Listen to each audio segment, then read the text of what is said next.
What's up, Rubits? Little Big Robots back with another video. Today I'm talking, I wasn't going to do a video today. I was relaxing, spending the weekend, catching up on sleep. I've had the weekends off lately and the full weekend off instead of doing a little work here and there. And I love catching up on my sleep. That's what I was doing. But, I was assembling this, finishing my backlog, which is directly to my left.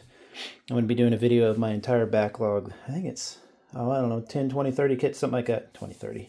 Yeah, probably 20, 30 kits. And anyway, this is the brand newest Gundam model kit from this TV show. You can watch this right now on Netflix.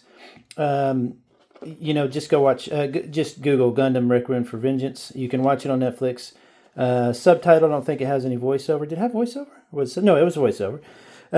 It's basically a 6-part kind of miniseries. I don't know much about its creation. I swear it was made by like students or something.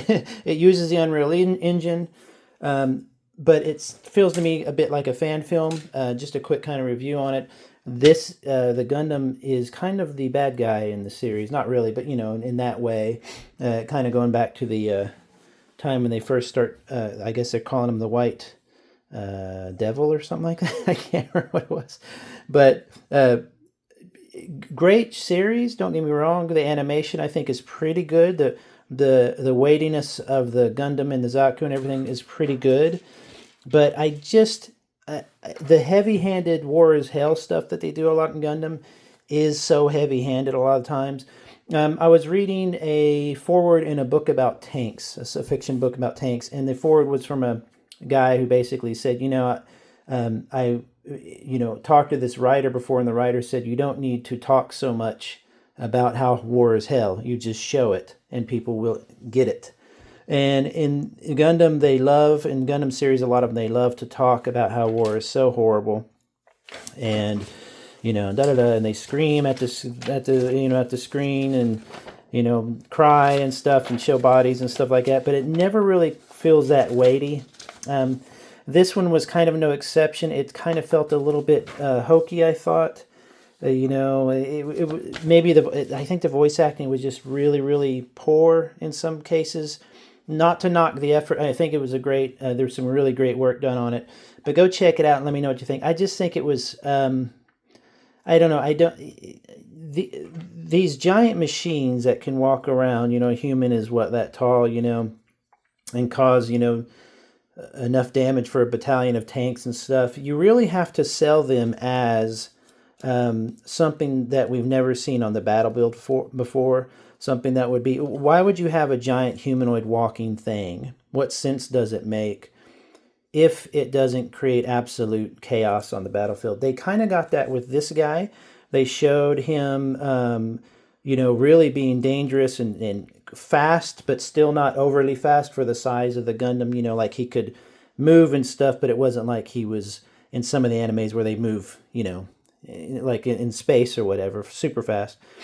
So it did a good job there, but it didn't. I mean, you're just a giant walking target. If you're this big on the battlefield, everybody just points their guns at you, and you have to sell these things as destructive monstrosities in a way. I think they did a better job in some ways with the Zaku because you saw them more attacking tanks and using their basic axes and stuff like that. This guy was cool, don't get me wrong, and his beam rifle scenes, there's a couple scenes with the beam rifle that are fantastic. They show the destruction of that. But they just try so hard sometimes in Gundam anime to make you go, oh man, that's so... war is just so dangerous and scary, and oh my god, he lost his best friend, that kind of stuff. To me, it doesn't. Just show it and let me infer that, if that makes sense. That's really my only criticism of it. Otherwise, the anime, go watch it, you'll enjoy it, just for having giant robots fighting on the battlefield. To the kit real quick, what I liked about the anime though is it did have this kind of unique, different looking Gundam. It's definitely more intimidating looking, I think, than your classic RX-78s and the granddaddies and stuff like that. This is not only like a more, and they have the English on the back too, so if you want to read that a little bit, you can pause it. This one definitely felt a little bit more advanced than your standard Gundam. This one definitely felt a little bit more like dangerous, but also kind of alien and evil in a way. And I thought that was kind of a fun, how did I get it on? Kind of a fun approach to it, that this was kind of the bad guy in a way. And you could see how that would be the case if you were on the opposite side of it. I like that they have all these breaks in the armor. So if you look at it from a distance, it looks more like a segmented, it's not just giant flat pieces of armor, which, if you see tanks, for example, they'll have all these little segmented pieces of armor, ceramic plates or whatever, they can blow up or get shot off and they can be replaced. And Gundam, I always wondered why they would have these giant flat pieces of armor in a giant machine, because if you damage that one area, you'd have to replace that entire section. You know what I'm saying? So this is actually, I think, a welcome upgrade, or change in the design. It looks more, I guess you could say, modern or futuristic. It's a little thinner than the colors make him appear, the silhouette appear a little more thin. It looks a little more athletic, Interesting thing about this build too, I thought it was a really fun build. There's some really interesting ways that they're doing some of the same old stuff. The shoulder pieces were interesting, the shoulder mounts and stuff like that. Even how we assembled the head, the usual Gundam head, is kind of interesting. I don't do a fancy job when I assemble these for review. I just cut them together and I don't really even cut off a lot of the nub marks and stuff, because I want them to be shown how they are, just kind of almost straight out of the box. So don't take that. That's not really the kit's fault if you see some nub marks. That's mine. But you have this really kind of interesting inner frame kind of looking thing. I thought this was really funny, though. He's got like toe socks. Look at that. He's got a toe. And you've got tons of really cool, really nice detail in this thing. This is an HG. And so I was thinking while I was building it, this was only $20, by the way, at Target. While I was building, it almost reminds me of an RG in some ways. Not quite, because RGs tend to be a little bit more gimmick-full. You'll have a little bit more detail and stuff. But you've got some really nice, like the inner frame. Look at the detail on some of that stuff. It's really, really, really nice. Am I missing something? No, I don't think so. You've just all the stuff that you could, if you wanted to panel line or do some crazy stuff there, you've got all these details in an HG. Now, granted, a modern kit looks good these days. Look at that stuff. It's all this neat, really, really cool little details here. All those little details really, really, from a distance, give it a real weight. I didn't put any of the stickers on. I think I did the eyes and that one there. No decals, nothing. Even without that, when you have a kit that has this many broken up little parts and little, panel lines and stuff, it really, really feels way more detailed. The front chest piece is a bit more empty looking, as you can see, but imagine just a little panel lining in that and you could see it. But the details are fantastic. I love the colors. I don't like big bright blue and reds and stuff. I just don't really care about that stuff. I love this more muted red. These gray colors are fantastic. Give me a gray mech any day. You don't want it to stand out on the battlefield. This cannon is really cool, but you do have this rubberized ammo feed here, but forgive my hands, I am cut up because I've been building so many model kits and stuff. The only issue, that's probably the weakest part of the kit, I could say, because to paint that rubberized part there, that's such a hassle. Painting rubber is such a hassle. You can do it, but you could probably just wash that and that'd be fine.